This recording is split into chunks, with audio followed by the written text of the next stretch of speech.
বন্ধুরা, নিরামিষ দিনে এইভাবে যদি সব রকম সবজি দিয়ে একটা পদ বানানো যায়, মাছ মাংসের কথা তো ভুলে যাবে, বাড়ির সবাই তৃপ্তি করে খাবে। নমস্কার বন্ধুরা, আমি কাকুলি কিচেন হাউসে সবাইকে স্বাগত জানিয়ে প্রতিদিনকার মতো তোমাদের কাছে আবার নতুন একটা রেসিপি নিয়ে চলে এসেছি। তো আজকের রেসিপি একটা নিরামিষ তোমাদের পদ বানিয়ে দেখাবো।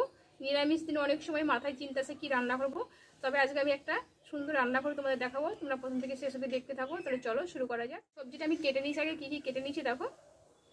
এখানে 3টে পটল কেটে নিয়েছি লম্বা লম্বা করে এরকম সাইজের।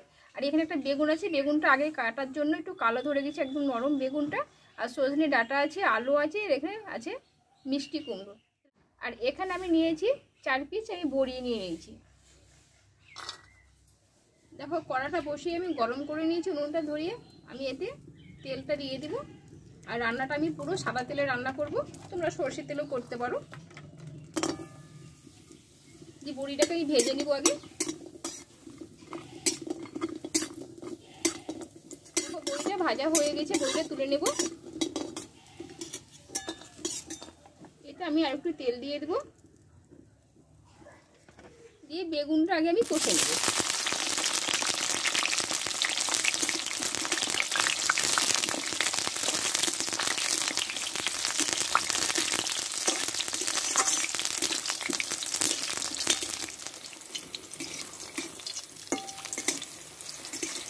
দেখো বেগুনটা আমি কষে নিয়েছি ভালোভাবে, বেগুনটাকে আমি তুলে নেব।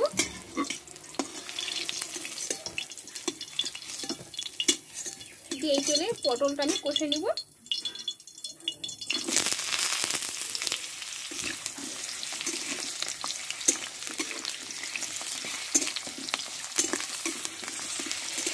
পটলটা একটু টাইম করে কষে নেব। দেখো পটলটা ভালোভাবে কষে নিয়েছি, পটলটা তুলে নেব আমি।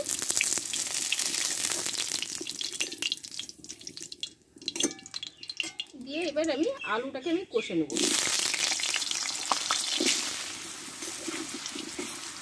দেখো আলুটাও আমি একটু টাইম করে কষে নেবো, যেহেতু আলুটা আমি একটু মোটা সাইজে করে কেটে নিয়েছি।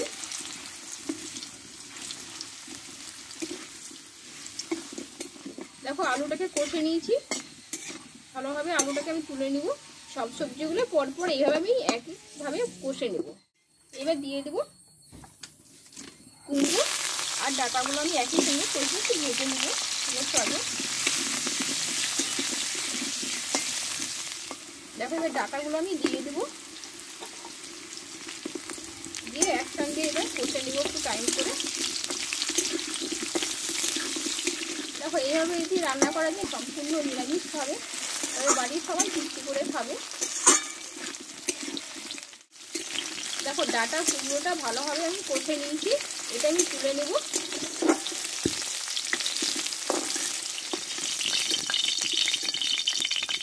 এবার তেলে দিব 3টে শুকনো লঙ্কা, আর দেবো আমি একটা তেজপাতা, আর এখানে কয়েকটা গোটা জিরে কালো জিরে আমি দিয়ে দেবো।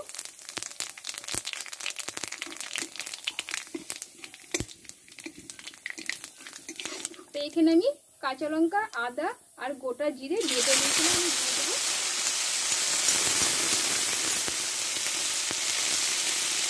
আর দেবো বড় সাইজের একটা টমেটো, দিয়ে একসঙ্গে মশলাটা ভালোভাবে কষে নেব।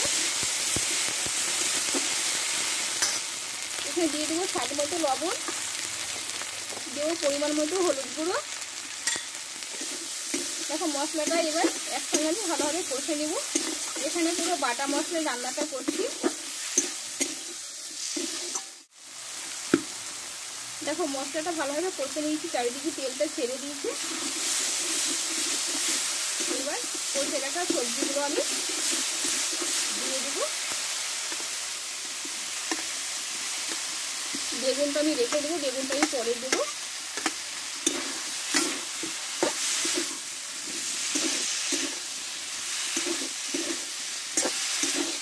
মশলাটা আমি কষে নেব।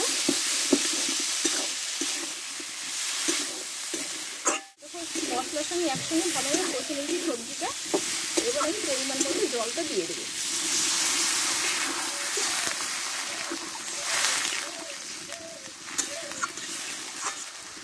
আর একটু অল্প দেবো।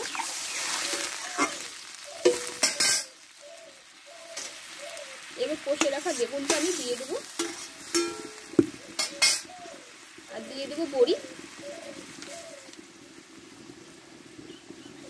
আর এখানে আমি 1 চামচ মতো সরষে আর 1/2 চামচ পোস্ত আমি নিয়েছিলাম, বেটে নিয়েছিলাম, এটা দিয়ে দেবো।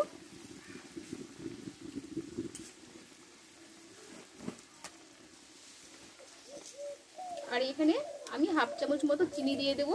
তোমরা দিলে দিতে পারো, না দিলে না দিতে, নিরামিষ রান্না একটু মিষ্টি দিলে খেতে ভালো লাগে।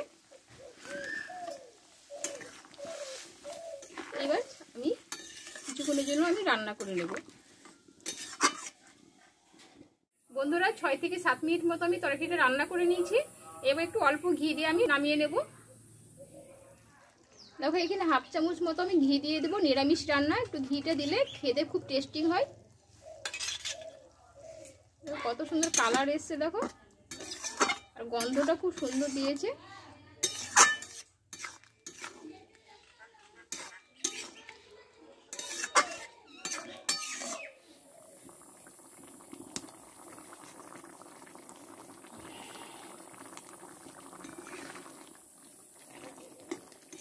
দেখো রান্নাটা আমার হয়ে গেছে, নামিয়ে নেব কিছুক্ষণের মধ্যে।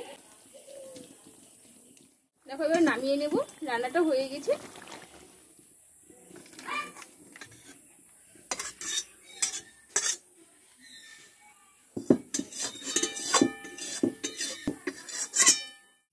বন্ধুরা তাহলে হলো তো, নিরামিষ দিনে মাথায় চিন্তা আসে যে কী রান্না করবো, এইভাবে যে রান্না করা যায়, খেতেও সুন্দর লাগবে। তোমরা বাড়িতে একবার ট্রাই করে দেখতে পারো। তাই রেসিপিটি ভালো লাগলে একটা লাইক করে দিও, আর বন্ধুদের কাছে শেয়ার করে দিও। চ্যানেলটা সাবস্ক্রাইব করে পাশে থাকা অনুরোধ রইল। ওই রেসিপি তোমাদের কাছে আসবো। তোমরা ভালো থেকো, সুস্থ থেকো, টাটা।